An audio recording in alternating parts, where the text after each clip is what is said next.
नमस्कार। आकाशवाणी से प्रस्तुत है समाचार संध्या।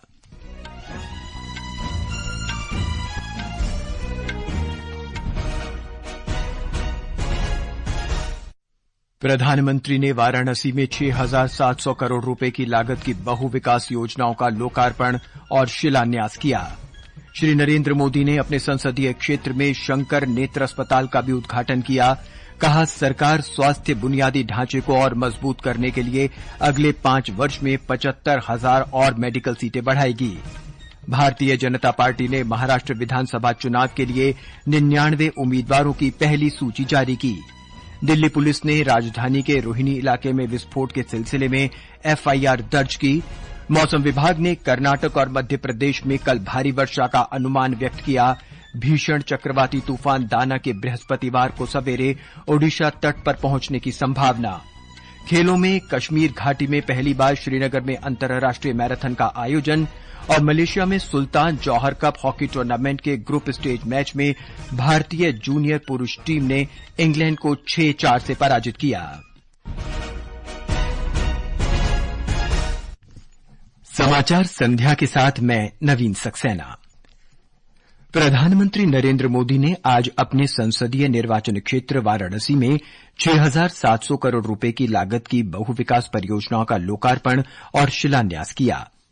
श्री मोदी ने मध्य प्रदेश के रीवा हवाई अड्डे, छत्तीसगढ़ के अंबिकापुर में मां महामाया हवाई अड्डे तथा उत्तर प्रदेश के सरसावा हवाई अड्डे के नए भवन का उद्घाटन किया। इसके अलावा प्रधानमंत्री ने वाराणसी में लाल बहादुर शास्त्री अंतर्राष्ट्रीय हवाई अड्डे के नए भवन के निर्माण और रनवे के विस्तार से संबंधित कार्यों की आधारशिला रखी। उन्होंने उत्तर प्रदेश के आगरा हवाई अड्डे, बिहार के दरभंगा हवाई अड्डे तथा पश्चिम बंगाल के बागडोगरा हवाई अड्डे के नए सिविल एन्क्लेव की भी आधारशिला रखी। प्रधानमंत्री ने कहा कि ये सभी परियोजनाएं बहुत महत्वपूर्ण हैं। काशी के लिए आज का दिन बहुत ही शुभ है। अभी यहां हजारों करोड़ रुपए के प्रोजेक्ट का शिलान्यास और लोकार्पण हुआ है। आज यूपी, बिहार, पश्चिम बंगाल, एमपी और छत्तीसगढ़ में अलग अलग एयरपोर्ट्स का शुभारंभ हुआ है। इसमें बाबतपुरा एयरपोर्ट के अलावा आगरा और सहारनपुर का सरसावा एयरपोर्ट भी शामिल है। प्रधानमंत्री ने खेलो इंडिया योजना और स्मार्ट सिटी मिशन के तहत वाराणसी खेल परिसर के दूसरे और तीसरे चरण के पुनर्विकास कार्य का भी उद्घाटन किया। उन्होंने लालपुर के डॉ भीमराव अंबेडकर स्पोर्ट्स स्टेडियम में एक सार्वजनिक पवेलियन और लड़कियों और लड़कों के लिए 100 बिस्तरों वाले हॉस्टल का भी उद्घाटन किया। प्रधानमंत्री ने सारनाथ में बौद्ध क्षेत्रों के पर्यटन विकास कार्य का भी शुभारंभ किया।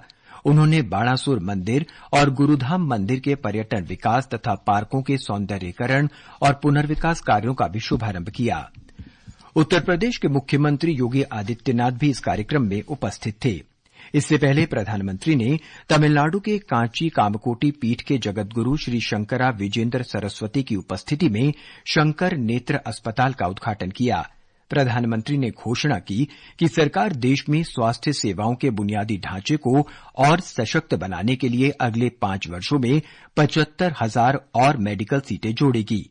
उन्होंने एक प्रमुख स्वास्थ्य सेवा केंद्र के रूप में न केवल पूर्वांचल में बल्कि समूचे देश में काशी की बढ़ती प्रतिष्ठा का उल्लेख किया।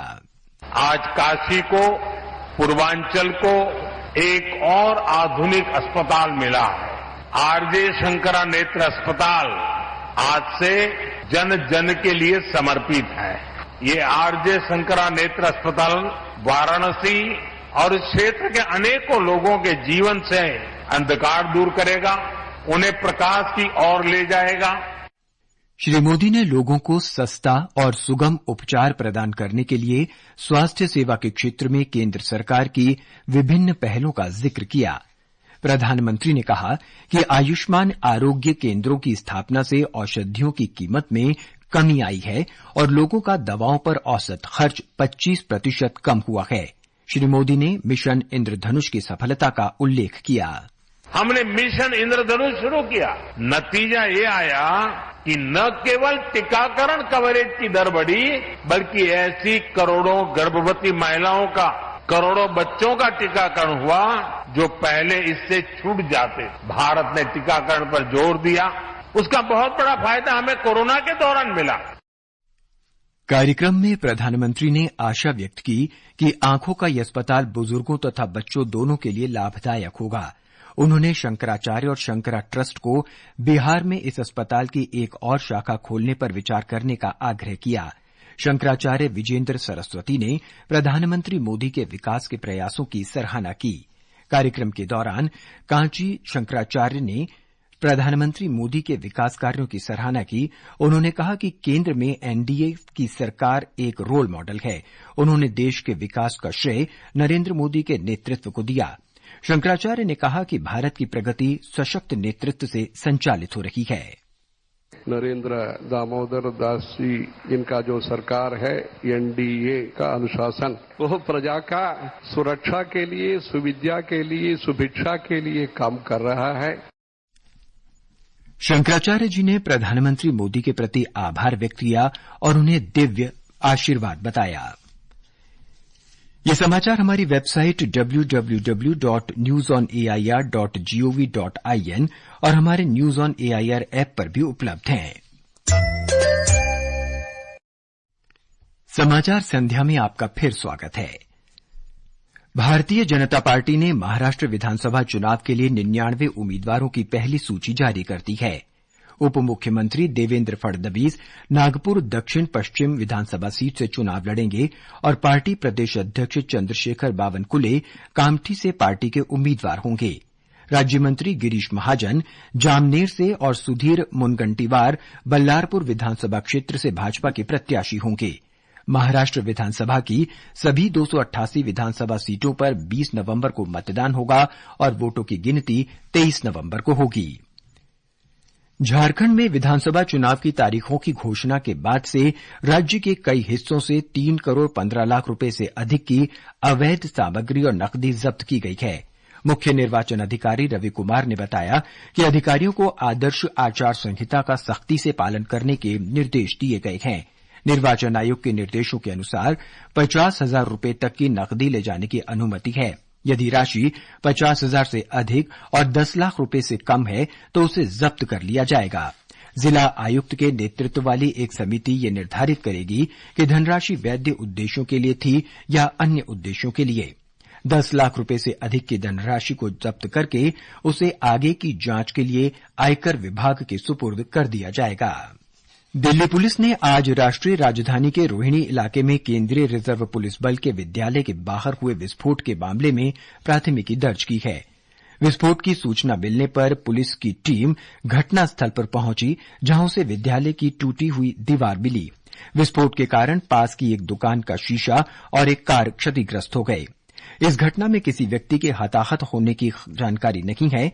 केंद्रीय एजेंसियों ने घटनास्थल से साक्ष्य और नमूने एकत्र किए हैं। उपराज्यपाल विनय कुमार सक्सेना ने सोशल मीडिया पोस्ट में कहा कि वो इस घटना पर लगातार नजर रख रहे हैं। उन्होंने आरोपियों को न्याय के कटघरे में लाने का आश्वासन देते हुए लोगों से शांति बनाए रखने की अपील की। बिहार में हाल की बाढ़ के नुकसान का आकलन करने के लिए उच्चस्तरीय अंतर मंत्रालय केंद्रीय टीम 3 दिवसीय दौरे पर आज पटना गई। 7 सदस्यीय टीम का नेतृत्व गृह मंत्रालय के संयुक्त सचिव पार्थ सारथी कर रहे हैं। राज्य के आपदा प्रबंधन मंत्री संतोष कुमार सुमन ने बताया कि टीम आज और कल प्रभावित इलाकों का दौरा करेगी और मंगलवार को राज्य के अधिकारियों के साथ बैठक करेगी। राज्य सरकार ने केंद्र से 3,638 करोड़ रुपए की सहायता मांगी है। ये समाचार आकाशवाणी से प्रसारित किए जा रहे हैं। ताजा समाचार जानने के लिए आप हमारे social media handle x@AIR news Hindi को फॉलो कर सकते हैं। समाचार संध्या में आपका फिर स्वागत है। कश्मीर घाटी के श्रीनगर में आज पहली बार अंतर्राष्ट्रीय मैराथन का आयोजन किया गया।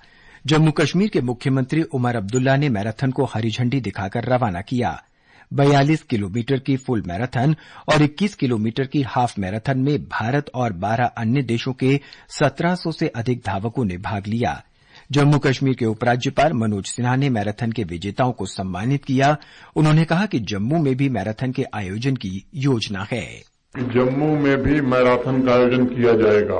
मैं समझता हूं कि मैराथन के लिए जम्मू कश्मीर से अच्छा मौसम, लैंडस्केप और ओवरऑल वातावरण देश में कहीं और मिलना असंभव है और इससे श्रीनगर तथा जम्मू शहर को ग्लोबली एक नई पहचान मिलेगी। 19वीं दिल्ली हाफ मैराथन आज राजधानी दिल्ली में आयोजित की गई। Chief of defence staff general Anil Chauhan, नौसेना अध्यक्ष एडमिरल दिनेश कुमार त्रिपाठी और अन्य अधिकारियों ने इसे हरी झंडी दिखाकर रवाना किया। इस मैराथन में ओलंपिक चैंपियन युगांडा के जोशुआ चेप्टेगी ने पुरुष वर्ग का खिताब जीता और महिला वर्ग में इथियोपिया की अल मादिस इयारू ने पहला स्थान हासिल किया। मैराथन जवाहरलाल नेहरू स्टेडियम से शुरू हुई। इस मैराथन में हजारों लोगों ने हिस्सा लिया। केंद्रीय युवा मामले और खेल मंत्री मनसुख मांडविया ने कहा है कि खेलो इंडिया अस्मिता महिला लीग के जरिए राष्ट्रीय प्रतियोगिताओं में महिलाओं की भागीदारी में उल्लेखनीय वृद्धि हुई है। उन्होंने आज केरल के तिरुवनंतपुरम में भारतीय खेल प्राधिकरण के लक्ष्मीबाई राष्ट्रीय शारीरिक शिक्षा महाविद्यालय में 300 बिस्तरों वाले बालिका छात्रावास का उद्घाटन करते हुए ये बात कही। अंतर्राष्ट्रीय खेलों में भारत का प्रतिनिधित्व करने वाले खिलाड़ियों को सम्मानित किया गया। उन्होंने अर्जुन पुरस्कार विजेता पद्मिनी थॉमस, एस ओमना कुमारी, कीतू अन्ना जोस, साजी थॉमस और वी डिजू को भी सम्मानित किया। मलेशिया में सुल्तान जौहर कप हॉकी टूर्नामेंट में भारतीय जूनियर पुरुष हॉकी टीम ने ब्रिटेन को 6-4 से हरा दिया है।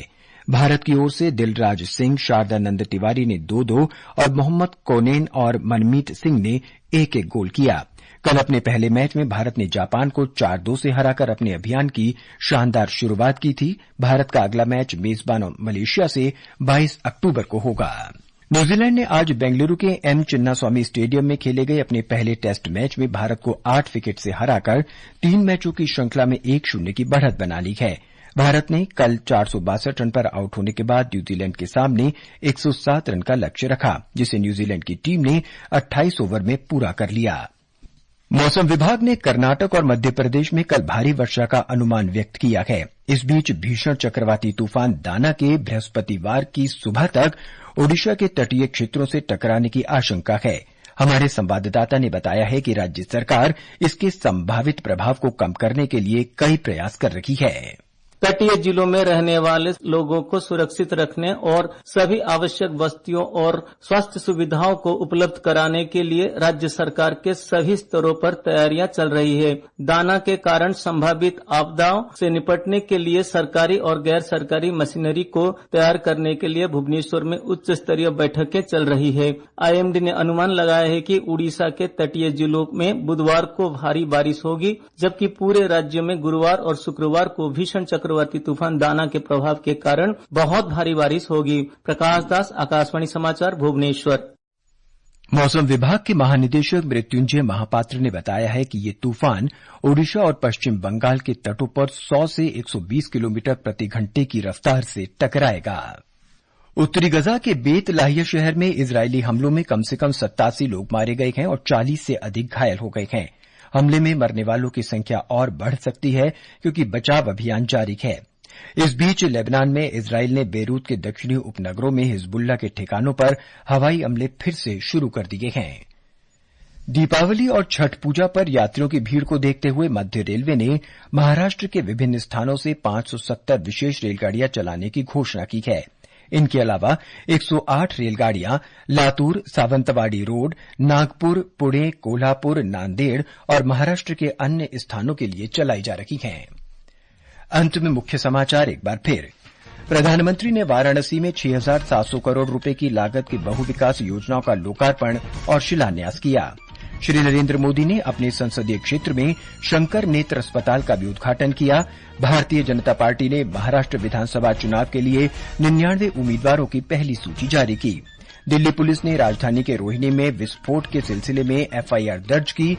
मौसम विभाग ने कर्नाटक और मध्य प्रदेश में कल भारी वर्षा का अनुमान व्यक्त किया। भीषण चक्रवाती तूफान दाना के बृहस्पतिवार को सवेरे ओडिशा तट पर पहुंचने की संभावना। और खेलों में कश्मीर घाटी में पहली बार श्रीनगर में अंतर्राष्ट्रीय मैराथन का आयोजन। इसके साथ ही समाचार संध्या का ये अंक समाप्त हुआ। नमस्कार।